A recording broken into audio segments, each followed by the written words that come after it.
I was standing in another man's living room at 11:47 at night, my back pressed against his door, my heart racing so loudly that I was certain the neighbors could hear it. The air smelled like cologne and risk. My wedding ring was still on my finger, cool against my skin, catching the light every time I lifted my hand to steady myself. I had told my husband that I was working late, that a project had run longer than expected. That lie tasted bitter in my mouth, yet my body stayed where it was.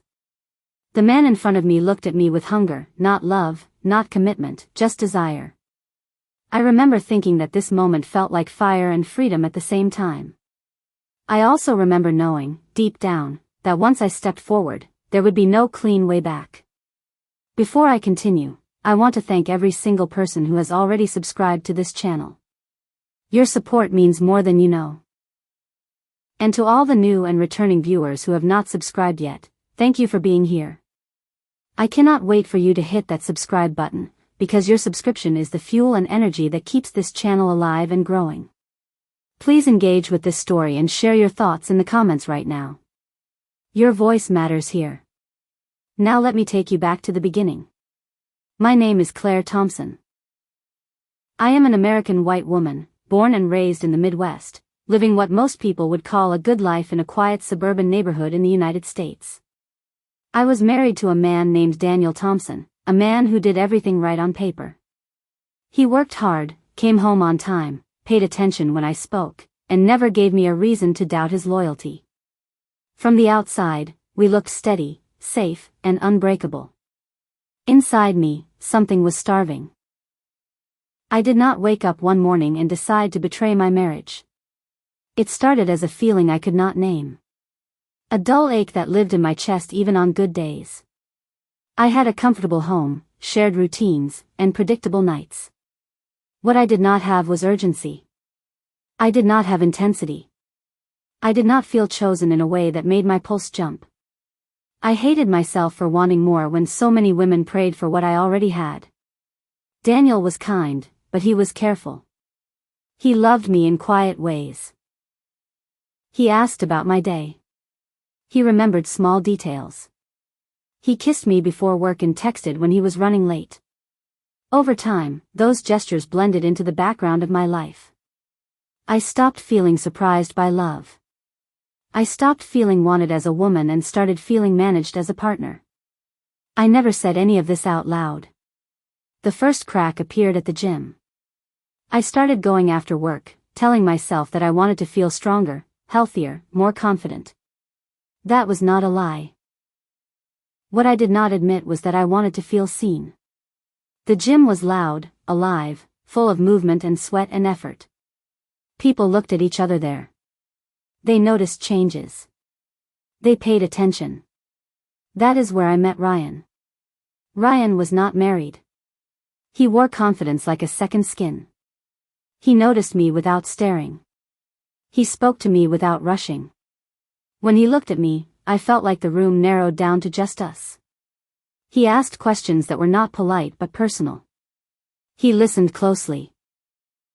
He remembered things I said once and brought them up days later.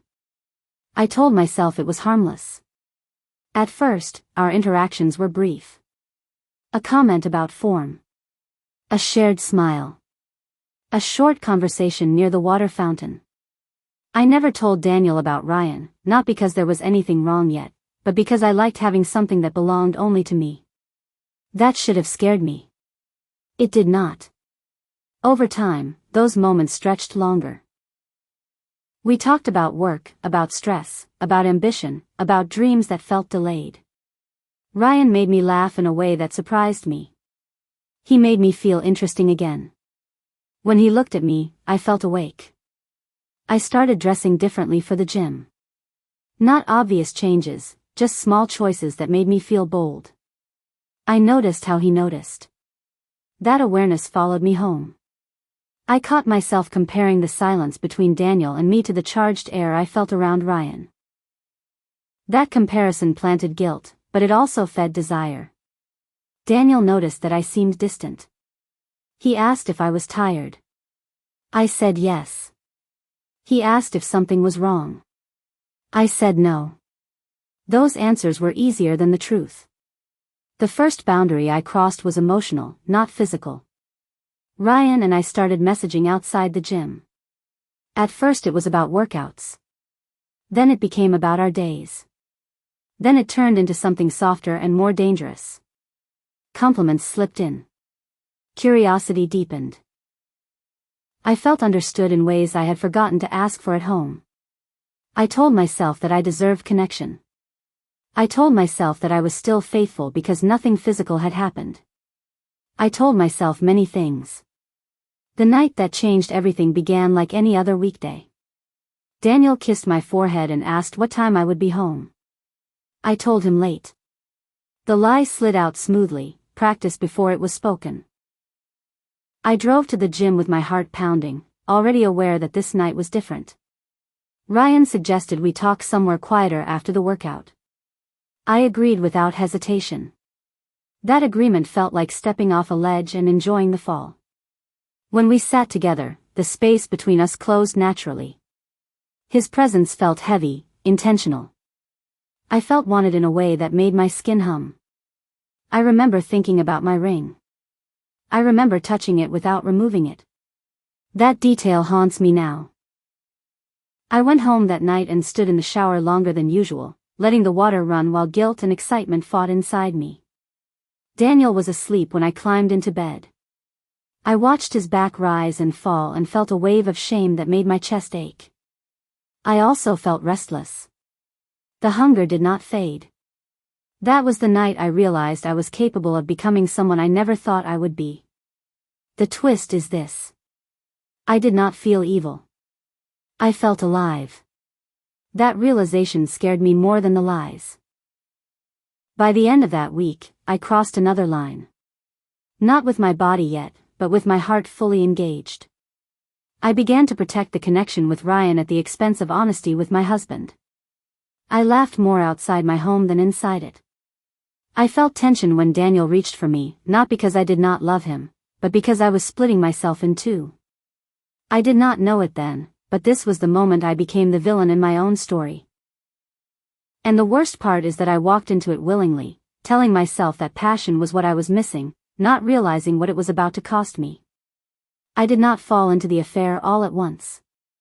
I stepped into it carefully, like someone testing deep water with bare toes, knowing it was dangerous and pretending I could pull back whenever I wanted. By the time I realized how far out I had gone, the shore had already disappeared. The days after that first emotional crossing felt unreal.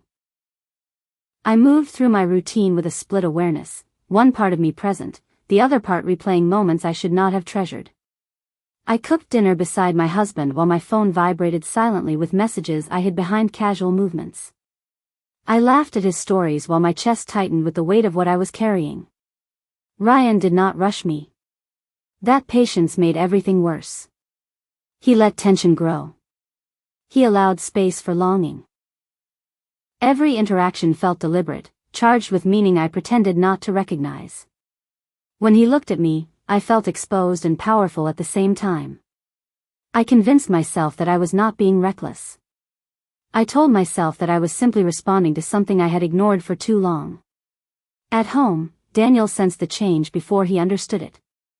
He asked questions with concern rather than suspicion. He noticed my distraction, my silence, the way I drifted during conversations. Each time he reached for me, guilt tightened around my throat. I told myself that once things went too far, I would stop. I told myself that love was still intact, just strained. That was another lie. The first physical betrayal happened on an ordinary afternoon. No dramatic setup. No thunder outside. Just opportunity and desire standing in the same place. Ryan and I were alone in a quiet space that felt detached from real life. When he moved closer, I did not step back. I felt the weight of my ring and ignored it. I felt the pull of consequences and chose not to think about them. I will not describe that moment for shock. I will describe it for truth. It was not magical. It was intense, yes, but it was also messy and desperate. I felt wanted in a way that made me forget the world outside that room. I felt alive and ashamed at the same time. When it was over, I sat in my car with my hands shaking on the steering wheel, staring straight ahead, knowing I had crossed a line that could never be erased. I drove home with the windows down, trying to outrun the smell of guilt clinging to my skin. That night, Daniel wrapped his arms around me in bed and whispered that he missed me even when I was right there. I lay still, staring at the ceiling, letting his trust crush me. I did not cry. I did not confess. I closed my eyes and promised myself it would not happen again. It did. The affair became a second life. I learned how to lie efficiently. I learned how to delete messages and clear call logs without thinking. I learned how to look my husband in the eye and smile while my chest burned. The most frightening part was how normal it began to feel. Desire became routine. Deception became habit. Ryan did not ask me to leave my marriage. That made it easier to pretend this was temporary. He offered escape without responsibility. He gave attention without accountability. I told myself that I was not hurting anyone as long as no one knew. I was wrong. The guilt began to leak into everything. I snapped at Daniel over small things. I avoided intimacy with him because it felt dishonest, even though the dishonesty had already happened. I became distant, guarded, emotionally unavailable. I watched confusion settle into his eyes, and instead of stopping, I justified my behavior by telling myself that he did not see me anymore. The unexpected twist came from a place I did not anticipate. Daniel did not discover the affair through a message or a witness. He discovered it through absence. One evening, he followed me to the gym, not to spy, but to surprise me with dinner plans. He waited. I did not come out. Time passed. Concern turned into dread. When he finally saw me leave, I was not alone. I did not see him that night. I saw him the next morning. There is a particular kind of silence that fills a room when the truth is already known. Daniel sat at the kitchen table with his hands folded, his face pale, his eyes steady in a way that terrified me. He did not shout. He did not accuse. He asked one question, calmly, carefully, as if bracing for impact. I could have lied again. I was good at it by then. Instead, something in me broke. I told him everything without excuses. I did not soften it. I did not shift blame. I watched his expression change slowly, like a structure collapsing from the inside. Pain crossed his face, followed by disbelief, then a hollow stillness that frightened me more than anger would have. He stood up and walked away without another word. The days that followed were the darkest of my life. Daniel moved through the house like a stranger. We existed in separate spaces, bound by shared walls and shattered trust. I ended things with Ryan immediately, not out of nobility, but because the fantasy had dissolved under the weight of reality. There was no escape left, only consequences. I waited for Daniel to rage, to leave, to demand answers. What I received instead was silence and grief. That quiet forced me to confront myself without distraction. I saw my selfishness clearly for the first time. I saw how easily I had risked everything for validation. I saw the cost of chasing passion without integrity. One evening, Daniel finally spoke. His voice was controlled, but his eyes carried a depth of hurt I will never forget. He told me that the betrayal was not just physical. It was the loss of safety. It was the destruction of certainty. It was the realization that the woman he trusted most had become someone he did not recognize. I listened without interruption. I did not defend myself. I did not ask for forgiveness. I knew I did not deserve it. That night, I slept alone for the first time since our marriage began. The bed felt enormous and empty. I stared into the darkness and understood something painful and necessary. I had wanted passion so badly that I had mistaken intensity for truth. I had chased desire without asking whether it would leave anything standing behind me. And now, surrounded by the wreckage of my choices, I faced the possibility that I had lost the one person who loved me with patience instead of fire. The villain was no longer theoretical. She was me. And the story was far from over. The days after the truth came out felt heavier than anything I had ever known. Time slowed down in a cruel way, stretching every hour until it pressed against my chest. Daniel did not leave immediately. That uncertainty hurt almost as much as the betrayal itself. I did not know whether I was being given space or being prepared for abandonment. We lived in the same house, but not in the same life. Daniel slept in the guest room. We spoke only when necessary. Our conversations were practical and empty, stripped of warmth. The silence forced me to face myself without distraction. There was no affair to hide inside anymore. There was no excitement to numb the shame. There was only me, sitting with the damage I had caused. I began to understand that guilt and repentance are not the same thing. Guilt is loud and dramatic. It cries and panics and wants relief. Repentance is quiet and steady. It stays even when no one is watching. I realized that if I wanted any chance at redemption, I had to stop focusing on my pain and start honoring his. I wrote everything down. I wrote about why I felt empty. I wrote about the lies I told myself. I wrote about how easily I replaced communication with secrecy. I did not write to justify myself. I wrote to expose the truth I had hidden from even myself. I needed to understand my own failure before I could ask anyone else to look at me again. Daniel eventually agreed to talk. We sat across from each other in the living room, the same place where we once planned vacations and laughed over late-night movies. Now it felt like neutral ground after a war. I told him I would answer any question he asked, fully and honestly. I told him I would accept any boundary he needed, even if it meant letting him go. That was the first time he cried. Not loudly. Not dramatically. His tears came quietly, the way deep wounds often do. He told me that what hurt most was not the images his mind created, but the feeling of being replaced. He told me that he had trusted me without fear, and that trust had been shattered in a way he did not know how to rebuild. I did not interrupt. I did not rush him. I listened. I apologized without conditions. I did not ask him to understand. I did not ask him to forgive. I acknowledged that I had broken something sacred. I told him that whether he stayed or left, I would spend the rest of my life becoming a woman who never did this again. Healing did not begin immediately. There were setbacks. Days when Daniel was calm and days when grief overtook him without warning. There were moments when he looked at me with love, followed by moments when he could not look at me at all. I learned that reconciliation is not a straight line. It is a series of choices made daily, often painfully. I gave him access to everything. My phone. My schedule. My honesty.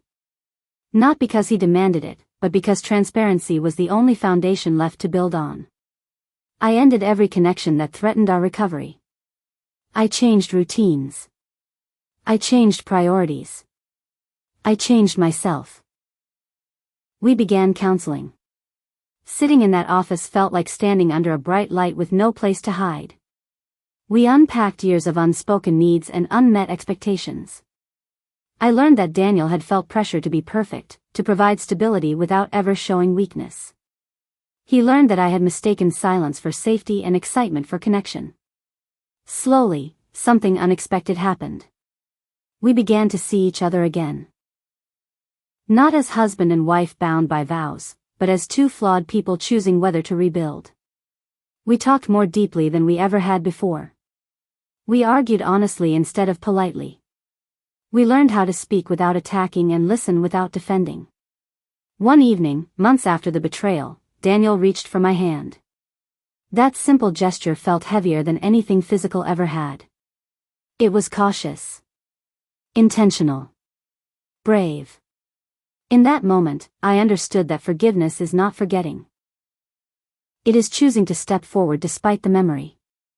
Intimacy returned slowly. Not rushed. Not driven by hunger. It was careful and emotional, grounded in trust that had to be rebuilt piece by piece. The passion I once chased recklessly returned in a different form. It was quieter, deeper, and rooted in safety instead of secrecy. I realized then how wrong I had been. I thought passion was fire without limits. I thought intensity meant desire without responsibility. What I learned was that real passion grows where honesty lives. It deepens where trust is protected. It lasts where commitment is chosen daily. Daniel forgave me. Not in one dramatic moment, but in many small ones. Each time he chose to stay. Each time he asked me about my day. Each time he allowed himself to hope again. His forgiveness did not erase the scars, but it gave them purpose. I forgave myself slowly. That was harder than I expected. I had to accept that I could acknowledge my wrongdoing without defining myself by it. I had to learn that redemption does not come from pretending the past never happened, but from letting it change who you become. Today, our marriage is not the same as it was before. It is stronger. It is honest. It is awake. I no longer crave escape. I no longer confuse attention with worth. I understand that desire is powerful, but integrity is what gives it meaning. I understand that love is not proven in moments of passion alone, but in seasons of patience and repair. I wanted passion. What I found was accountability. What I found was humility. What I found was redemption. And that redemption cost me comfort, pride, and illusion. But it gave me truth, growth, and a love that survived fire instead of being consumed by it. If you are listening to this story and recognizing yourself in any part of it, hear this clearly. Desire does not make you evil. Secrecy does. And redemption is possible, but only when truth is no longer optional. This is not the story of a perfect marriage. It is the story of a broken woman who learned that grace does not excuse betrayal, but it can rebuild what betrayal tried to destroy. And for the first time in my life, I understand what real passion actually is.